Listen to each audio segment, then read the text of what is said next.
नमस्कार दोस्तों। लेखक अमरकांत द्वारा लिखित दोपहर का भोजन यह कहानी गरीबी से जूझ रहे एक गरीब शहरी परिवार की कहानी है, जिसके मुखिया की अचानक नौकरी छूट जाने के कारण परिवार के सामने आर्थिक संकट खड़ा हो जाता है। परिवार के सदस्यों को भरपेट भोजन तक नसीब नहीं हो रहा है। पूरे परिवार का संघर्ष भावी उम्मीदों पर टिका है। सिद्धेश्वरी संकट की इस घड़ी में परिवार के सभी सदस्यों को एकजुट एवं चिंतामुक्त बनाए रखने का अथक प्रयास करती है। वह अपने परिवार को टूटने से बचाने के लिए हर संभव प्रयास करती है। कहानी में सिद्धेश्वरी और मुंशी जी के अतिरिक्त उनके 3 बेटे हैं और है। सबसे बड़ा बेटा रामचंद्र जो कि 21 वर्ष, मंझिला बेटा मोहन 18 वर्ष और 6 वर्षीय बेटा प्रमोद है।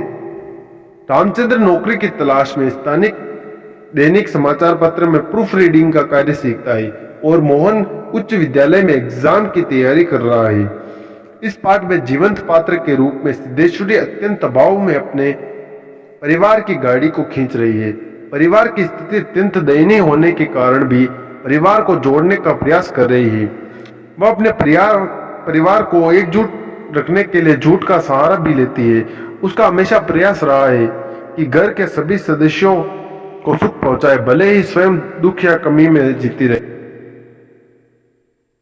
वह सभी सदस्यों के सामने एक दूसरे की कमी न बताकर उनकी बातों को छिपाती है ताकि किसी भी सदस्य को कष्ट न पहुंचे।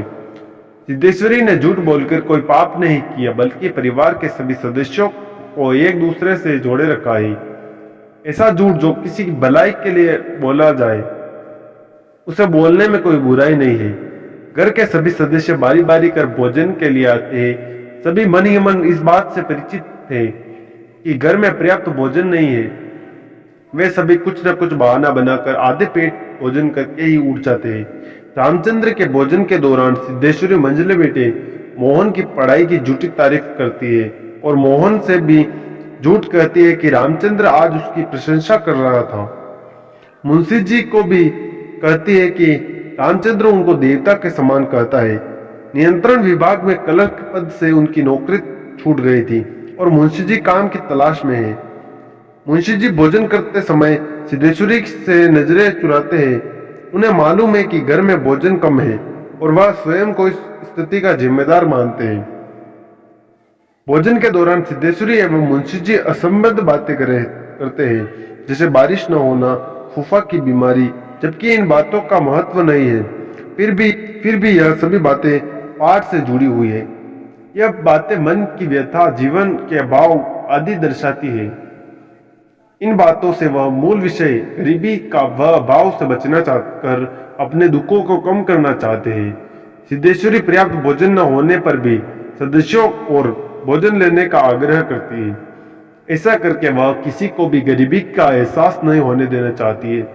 वह सदस्यों की एक दूसरे के सामने झूठी तारीफ करके गरीबी, अभावपूर्ण और संघर्षपूर्ण वातावरण में भी उन्हें एकजुट और खुशहाल रखने की कोशिश करती है। सबको भोजन करवाने के बाद स्वयं भोजन के लिए बैठती है। थोड़ी सी दाल और चने की तरकारी आती है।